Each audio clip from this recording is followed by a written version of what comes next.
North Korea has promised to shut its atomic test site within weeks and invite American weapons experts to verify its closure, Seoul reported Sunday, as new U.S. Secretary of State Mike Pompeo said Washington had an obligation to pursue peace.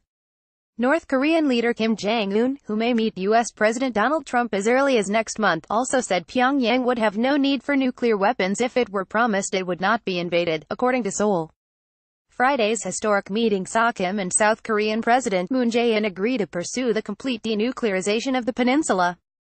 Washington's new chief diplomat said he and Kim held in-depth talks about a denuclearization mechanism when they met over Easter. "We talked a great deal about what it might look like, what this complete, verifiable, irreversible mechanism might look like," Pompeo said. "We have an obligation to engage in diplomatic discourse to try and find a peaceful solution so that Americans aren't held at risk by Kim Jong-un and his nuclear arsenal," Pompeo told ABC, saying there is a real opportunity for progress. He was speaking as the Blue House in Seoul reported. Kim told Moon during the summit he would close the North's nuclear test site in May. Kim also said he would soon invite experts of South Korea and the U.S. as well as journalists to disclose the process to the international community with transparency, Seoul's presidential spokesman Yoon Young-chan added. Tensions spiked last year over the North's testing of atomic weapons and long-range missiles, including some capable of reaching the U.S. mainland. Kim said, "The U.S. feels repelled by us, but once we talk, they will realize that I am not a person who will fire a nuclear weapon to the South or the U.S. or target the U.S., according to Yoon.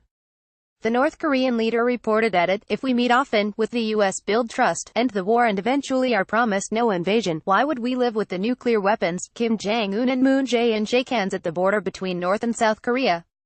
Kim also slammed speculation that the North's Punggye-ri nuclear test site was already unusable after an underground tunnel there reportedly collapsed. As they will see once they visit, there are 2 more tunnels at the test site that are even bigger.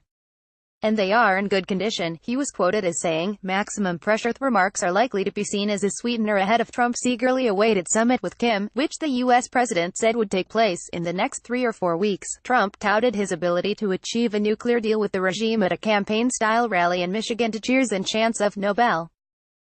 The U.S. leader has been eager to play up his role in achieving a breakthrough with Pyongyang through his maximum pressure campaign involving tough rhetoric, stronger sanctions and diplomatic efforts to further isolate the regime. Months ago, do you remember what they were saying? "He's going to get us into nuclear war," they said, Trump told supporters in Washington Township, north of Detroit. "No, strength is going to keep us out of nuclear war, not going to get us in." But Trump also sounded a note of caution, saying he was prepared to walk away if U.S. demands for North Korea to relinquish its atomic arsenal were not met. Things are going well. Trump held phone calls earlier Saturday with both Moon and Japan's Prime Minister Shinzo Abe, declaring, "Things are going very well," as CBS News reported that Mongolia and Singapore are the final 2 locations under consideration for his meeting with Kim.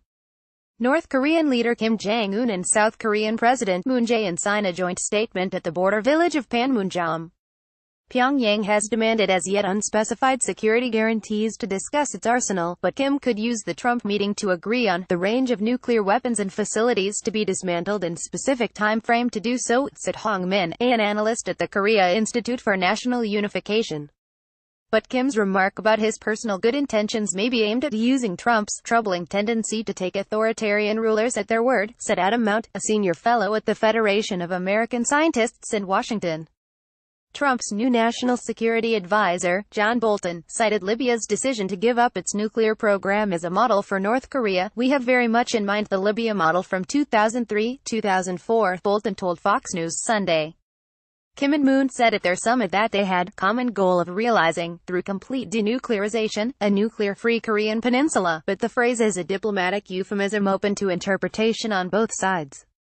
Pyongyang has long wanted to see an end to the U.S. military presence and nuclear umbrella over the South, but it invaded its neighbor in 1950 and is the only one of the 2 Koreas to possess nuclear weapons." The 2 leaders also pledged in a joint statement to formally end the Korean War, which ceased in 1953 with an armistice rather than a peace treaty. And in another conciliatory gesture, Kim said he would move North Korea's clocks 30 minutes forward to unify with the South's time zone, Seoul said Sunday.